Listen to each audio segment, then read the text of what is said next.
Sa ngalan ng Ama, ng Anak at ng Espiritu Santo. Amen. Sumainyo ang Panginoon. At sumaiyo rin. Inaamin ko sa makapangyarihang Diyos at sa inyo mga kapatid, na lubha ko nagkasala sa isip, sa salita at sa gawa, at sa aking pagkukulang.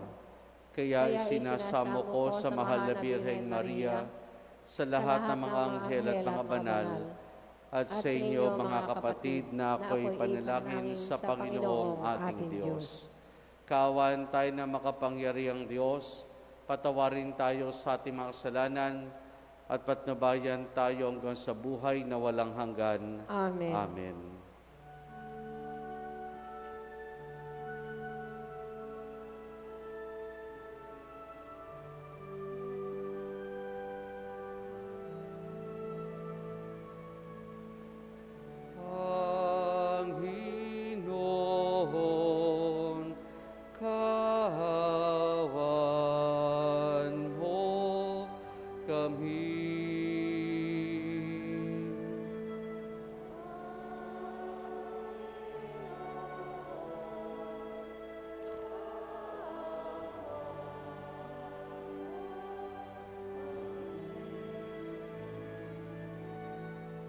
Kristo, kawan mo kami.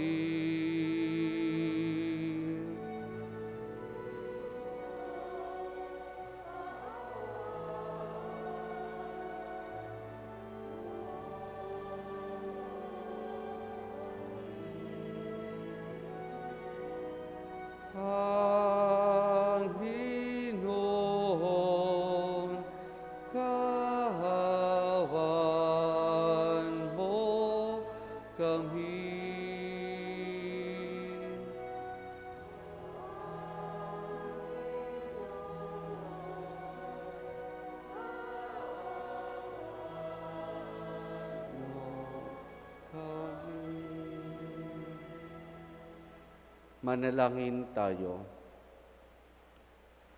Ama naming makapangyarihan, ginawa mo umusbong ang lalo marami pang Kristiyano mula sa dugong dumanak sa mga martir.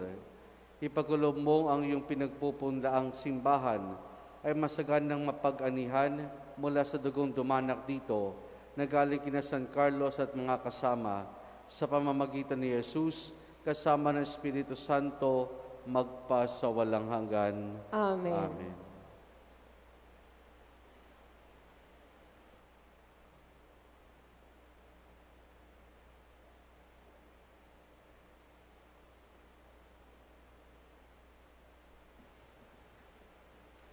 Ang salita ng Diyos mula sa mga gawa ng mga apostol. Noong mga araw na iyon, dumating sa Caesarea si Haring Agripa at Berenice upang bumati kay Festo. Nang matagal-tagal na sila roon, nilahad ni Festo sa hari ang tungkol kay Pablo. Si Felix ay may iniwan ditong isang bilanggo. Wika niya, nang ako'y nasa Jerusalem, isinakdal siya sa akin ng mga punong saserdote at ng mga matatanda ng mga Hudyo, at hininging parusahan siya. Sinagot ko sila na hindi ugali ng mga Romano ang magparusa sa sino mang nasasakdal nang hindi muna nakakaharap ang magkabilang panig at nagkakaroon ng pagkakataong makapagtanggol sa sarili ng nasasakdal. Kaya't nang dumating sila rito, hindi na ako nag-aksaya ng panahon. Kinabukasan din, ipinatawag ko sa hukuman ng taong iyon. Nang magkaharap-harap sila, siya na may hindi nila ipinagsakdal sa anumang mabigat na pagkakasala na inaakala kong ipaparatang nila. Ang pinagtatalunan lang nila ay tungkol sa kanilang relihiyon at sa isang taong ang pangalay Jesus. Patay na ang taong ito, ngunit ipinipilit naman ni Pablo na siya'y buhay. Hindi ko malaman kung ano ang gagawin sa tao na ito, kaya tinanong ko siya kung ibig niya sa Jerusalem siya litisin. Ngunit tumutol si Pablo at hiniling na ipaubaya sa emperador ang pagpapasiya ng kanyang usapin. kaya't pinabantayan ko siya upang ipadala sa emperador. Ang salita ng Diyos. Salamat sa Diyos. Tugon sa salmo, Panginoon may luklukang matatag sa kalangitan. Panginooy may luklukang matatag sa kalangitan. Panginooy papurihan, purihin mo kaluluwa. Ang Panginoon niyang banal, purihin mo sa tuwina. Ikaw aking kaluluwa, ang Diyos ay papurihan, at huwag mong lilimutin yaong kanyang kabutihan. Panginooy may luklukang matatag sa kalangitan. Ang agwat ng lupa't langit, sukatin may hindi kaya. Gayon ang pag-ibig ng Diyos sa may takot sa Kanya. Ang silangan at kanluran kung gaano ang distansya, gayon-gayon ang pagtingin sa sino mang nagkasala. Panginooy may luklukang matatag sa kalangitan. Ang poon nga ang nagtayo ng trono sa kalangitan, mula doon sa nilikhay maghaharing walang hanggan. O purihin ninyo siya, kayong mga anghel ng Diyos, kayong mga nakikinig at sa Kanya'y sumusunod. Panginooy may luklukang matatag sa kalangitan.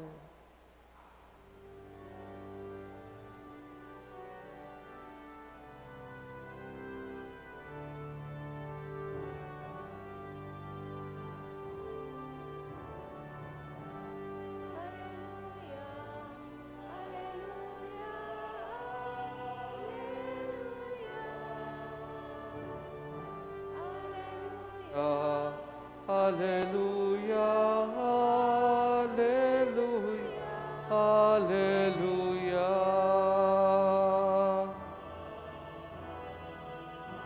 Hallelujah.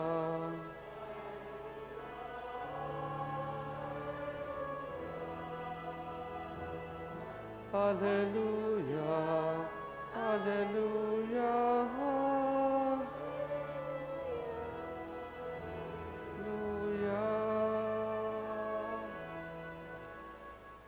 Sumainyo ang Panginoon. At sumayo rin. Ang mabuting balita ng Panginoon ayon kay San Juan.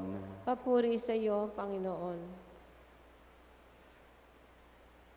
Nang muling napakita si Jesus sa mga lagad niya at nang makakain sila, tinanong ni Jesus si Simon Pedro, Simon, anak ni Juan, iniibig mo ba ako na higit kaysa mga ito? Opo, Panginoon, nalalaman ninyong iniibig ko kayo, tugon niya.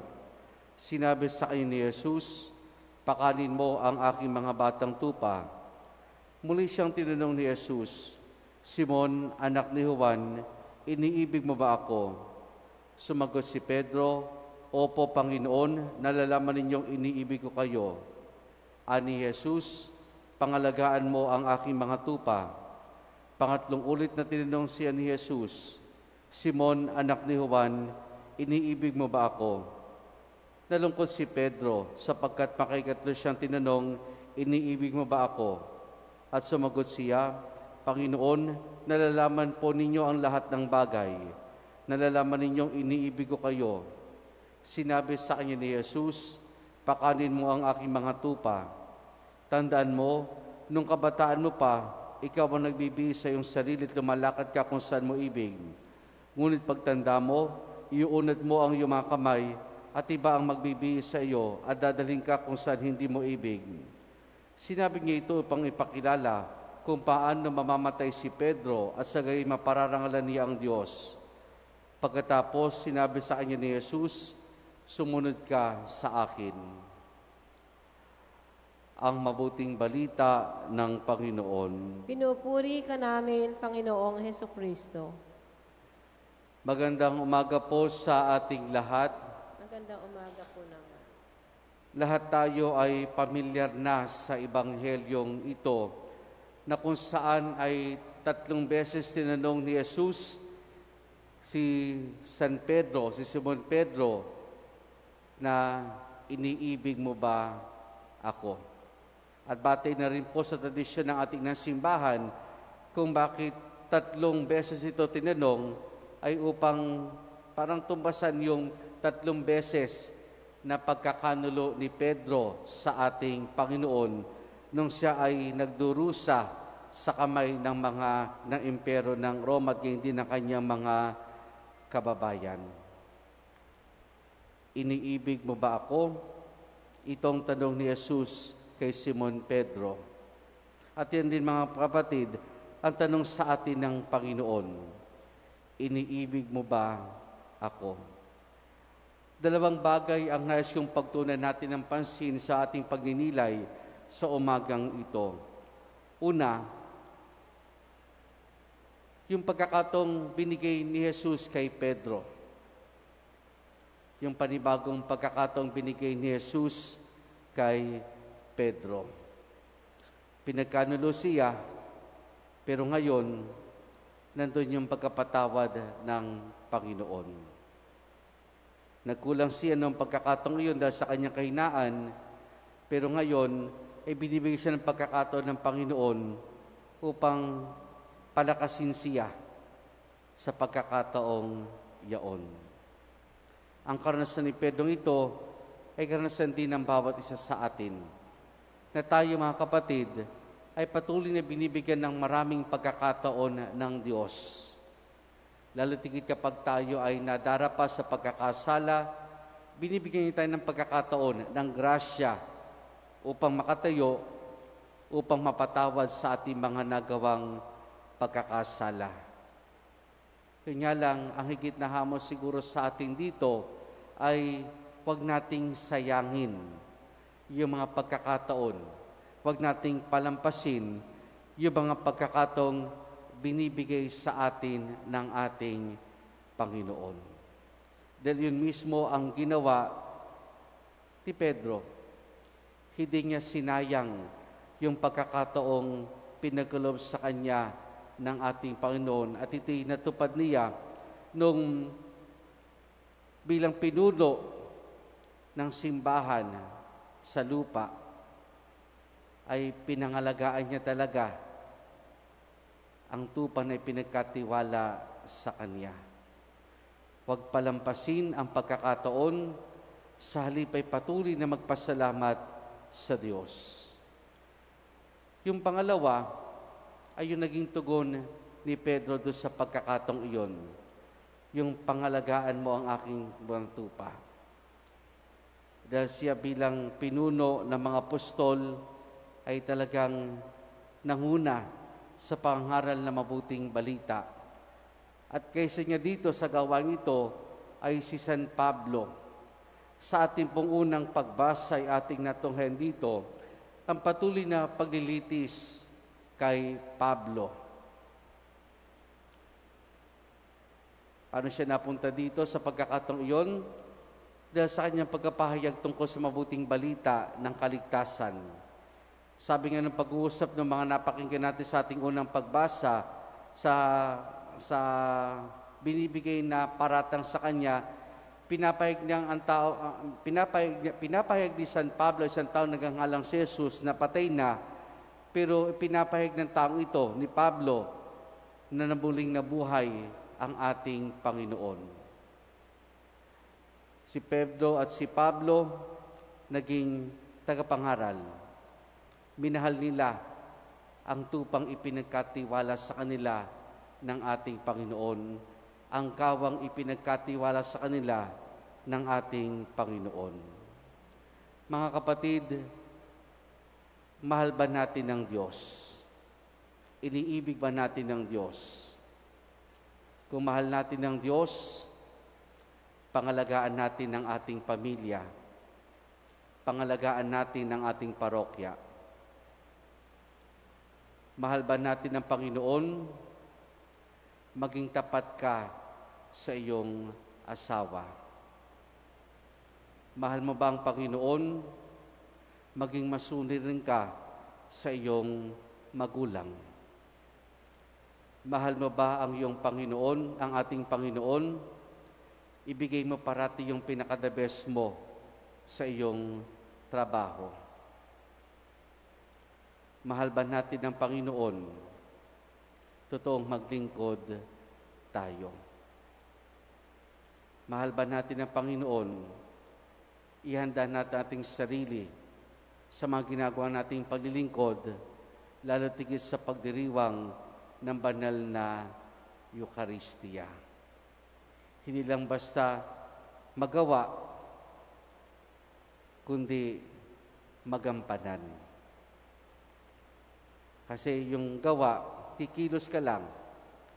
Pero yung magampanan, iniisip mo, isinasa puso mo, yung ginagawa mong pagkilos, yung ginagawa mong paglilingkod. Dahil ang bawat pagmamahal o bawat pagkilos at paggawa at gampanin na ginagawa natin sa pamilya, sa parokya, sa ating hanapbuhay, sa ating pamayanan, ay pamamaraan upang ipakita natin ang pagmamahal natin sa ating Panginoon. Lahat tayo mahal ang Diyos. Lahat tayo iniibig ang Diyos. At sana maging consistent ang bawat isa sa atin. Amen.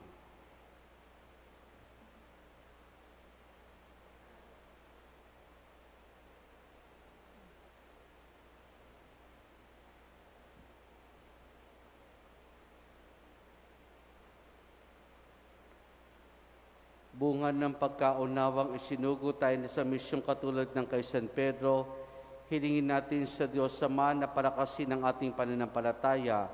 Ating itutugon, Ama, pagpalain mo ang iyong kawan. Ama, pagpalain mo ang iyong kawan.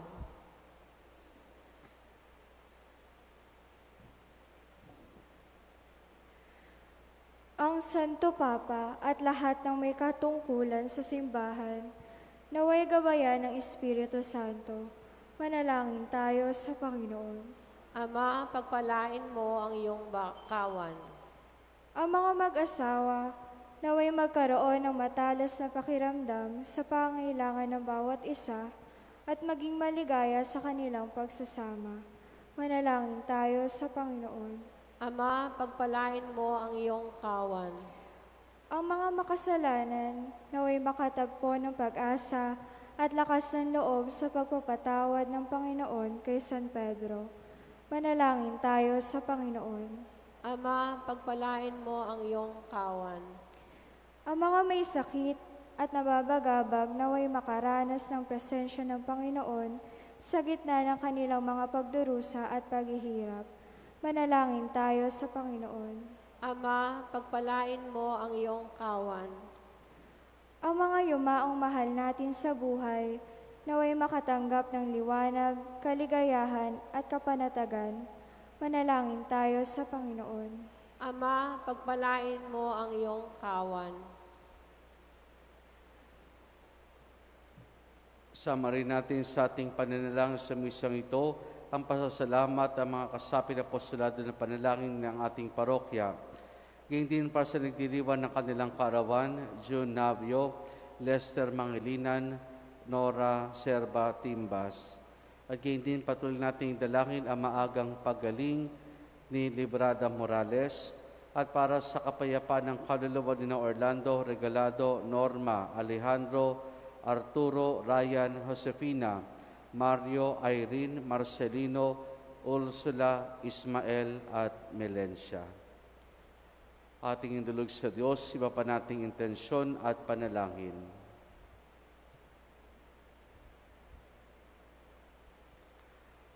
Ama naming nasa langit, isinugo mo yung anak ko pang iligtas ang mundo sa pamamagitan ng gawain ng iyong simbahan. Palakasin nawa ng aming loob ng halimbawa ni San Pedro upang magsikap kami para sa paglaganap ng iyong kaharian sa lupa. Hinihiling namin ito sa pamamagitan ni Jesus na aming Panginoon. Amen. Amen.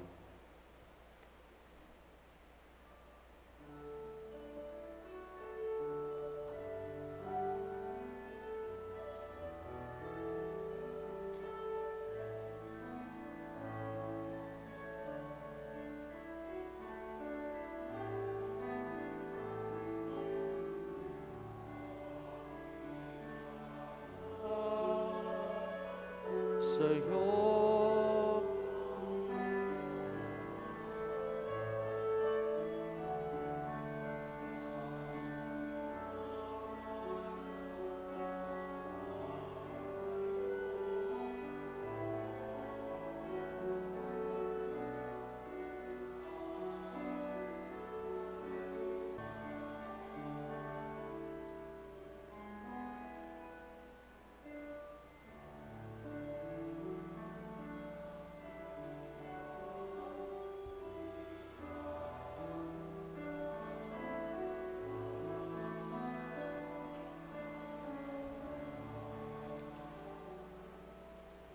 Manalangin kayo mga kapatid upang ang paghain natin ay kalugdan ng Diyos amang makapangyarihan. Tanggapin nawa ng Panginoon itong paghahain sa iyong mga kamay, sa kapurihan niya at karangalan sa ating kapakinabangan at sa buong sambayanan niyang banal. Ama naming lumikha, kaming naghahain ng mga alay, ay nagsusumamo na maganap nawa namin ang paglilingkod na ito, katulad ng mga martir na ginawa mo ng iyong kakayanan, na mamatay kaysa ikaw ay taligdan. Kami naway makapaghandog ng may kaloobang nakatalaga sa iyo sa pamamagitan ni Jesus, kasama ng Espiritu Santo magpa sa walang hanggan. Amen. Sumainyo ang Panginoon. At sumayo rin, Taas sa Diyos sa inyong puso at diwa. itinaas na namin sa Panginoon. Pasalamatan natin ang Panginoong ating Diyos. Marapat na siya ay pasalamatan. Ama naming makapangyarihan, tunay nga marapat na ikaw ay aming pasalamatan, kayong aming kagalakan sina San Carlos at mga kasama ay parangalan. Sila'y kapanalig naming may paninindigan na ikaw ay pahayag kasi sila'y mamatay, sapagkat binarapat mong kanilang matularan ang iyong anak na naghain ng sariling buhay. Tulad na naganap sa iyong anak, ang dugo ng mga martir ay dumanak, hindi dahil sa katatagang likas, kundi dahil sa iyong bigay na lakas. Kaya kaisa ng mga anghel, pagsisiawit ng papuri sa ng walang humpay sa kalangitan, kami nagbubunyi sa iyong kadakilaan.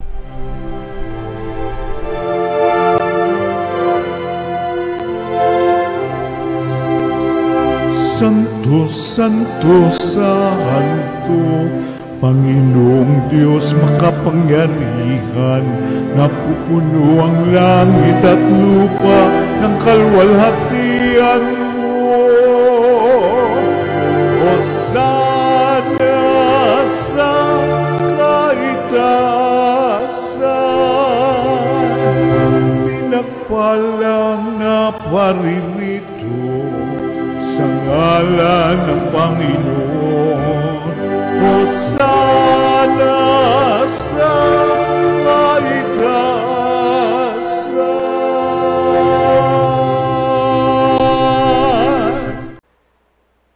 Ama naming banal, ikaw ang bukal ng tanang kabanalan.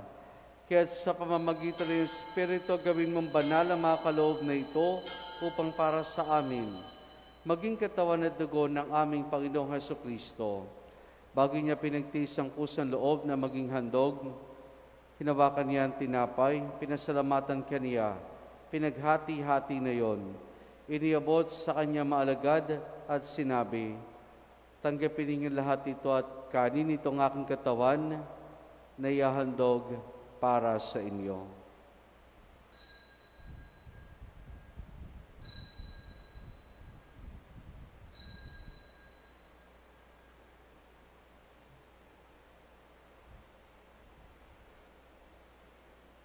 Gayun din naman na matapos ang hapunan, hinawakan niya ang kalis.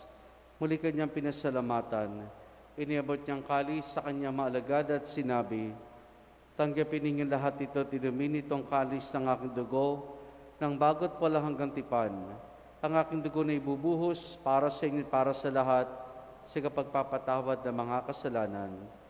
Gawin ninyo ito sa pag-alaala sa akin.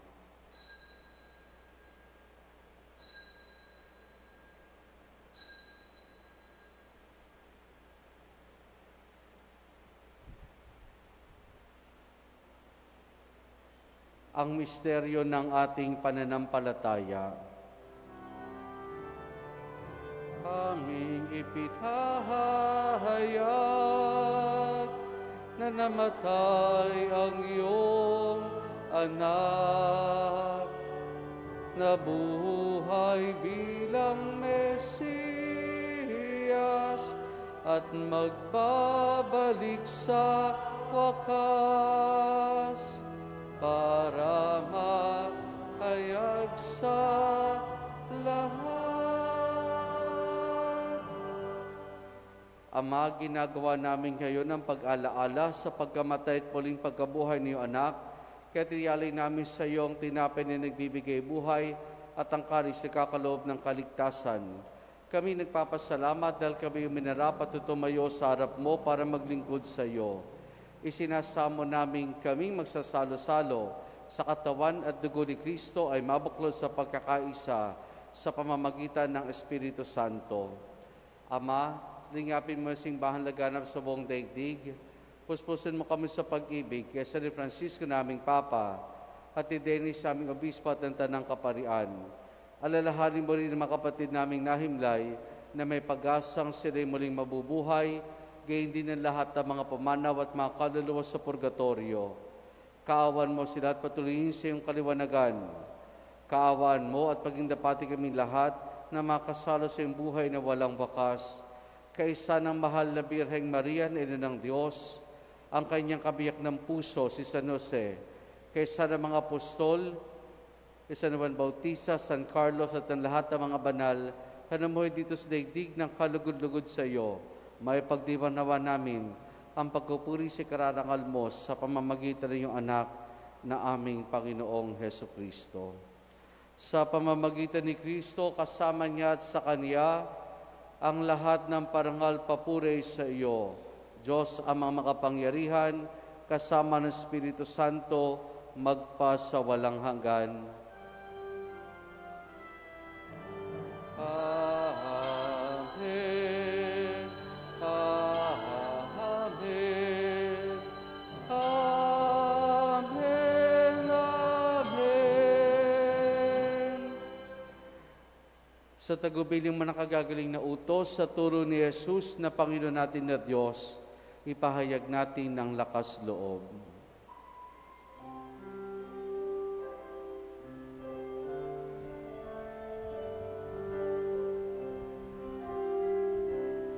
Ama namin, sumasalangit ka, sambahin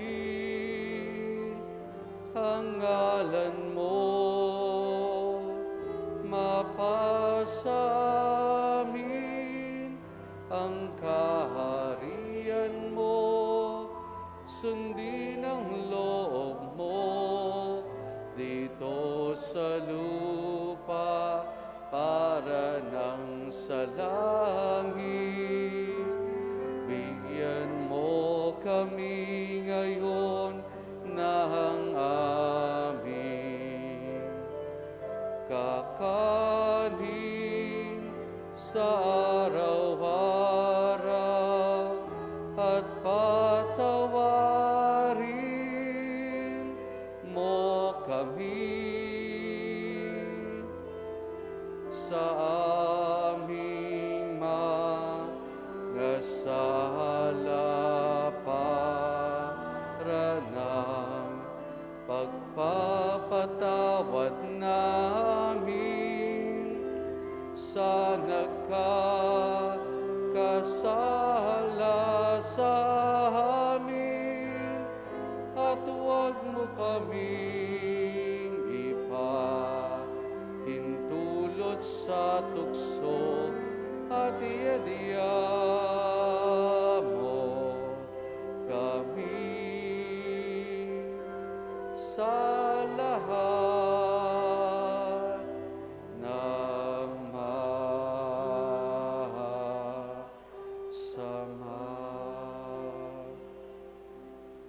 Hinihiling namin kay Media sa lahat ng masama, pagkalooban ng kapayapaan araw-araw, iligtas sa kasalanan, at ilayo sa lahat ng kapahamakan, samantalang aming masayang pinananabikan ang dakilang araw ng pagpapahayag ng tagapagligtas naming si Yesu Kristo.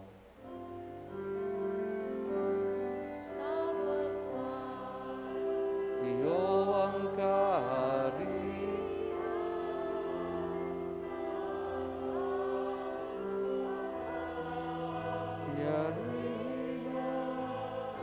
at ang kapurihan magpakailanman. Amen. Panginoon Kristo, sinabi mo sa mga apostol, kapayapaan iniwan ko sa inyong aking kapayapaan ibinibigay ko sa inyo. Tunghayan mong aming pananampalataya at huwag ang aming mga pagkakasala. Pagkalooban mo kami na kapayapaan at pagkakaisa ayon sa iyong kalooban, kasama ng Espiritu Santo magpa sa walang hanggan. Amen. Ang kapayapaan ng Panginoon ay lagi nawang sumainyo. At sumaiyo rin. Mga kapatid, maghangad at pagbigayin tayo ng kapayapaan ni Jesus sa isa't isa. Peace be with you po.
Nobis pace, dona nobis pace.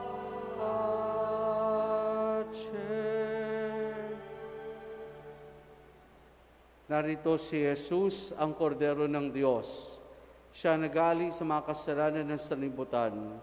Mapalad ang mga inaaniyahan niya makiisa sa kanyang banal na piging. Panginoon, hindi ako karapat-dapat na magpatuloy sa iyo, ngunit sa isang salita mo lamang ay gagaling na ako.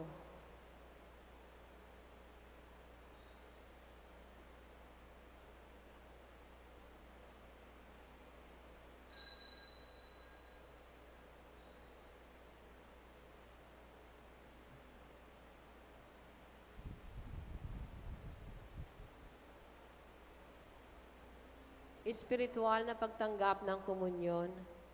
Panginoong Jesus, ako ay naniniwala na ikaw ay nasa kabanal-banalang sakramento. Iniibig kita ng higit sa lahat at minimithi kong tanggapin ka sa aking kaluluwa. Sapagkat sa mga sandaling ito'y hindi kita matatanggap sa sakramento. Tumuloy ka sa Espiritu sa aking puso. Niyayakap kita na para bagang naririto ka na at iniaalay ko ng buong buo ang aking sarili sa iyo. Huwag mo pong hayaang mawalay ako sa iyo. Amen.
Manalangin tayo.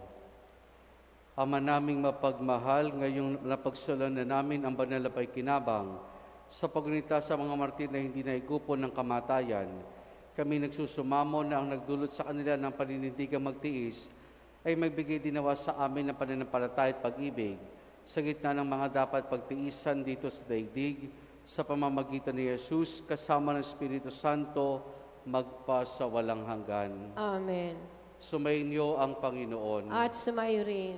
At pagpalaing tayong lahat ng mabutit mapagmahal na Diyos Ama, Anak at Espiritu Santo. Amen. Naialay na natin ng pagdiriwan ng banal na misa, humayo tayo at patuloy na mahalin ang Panginoon. Salamat sa Diyos. Purihin po natin ang ating Panginoon.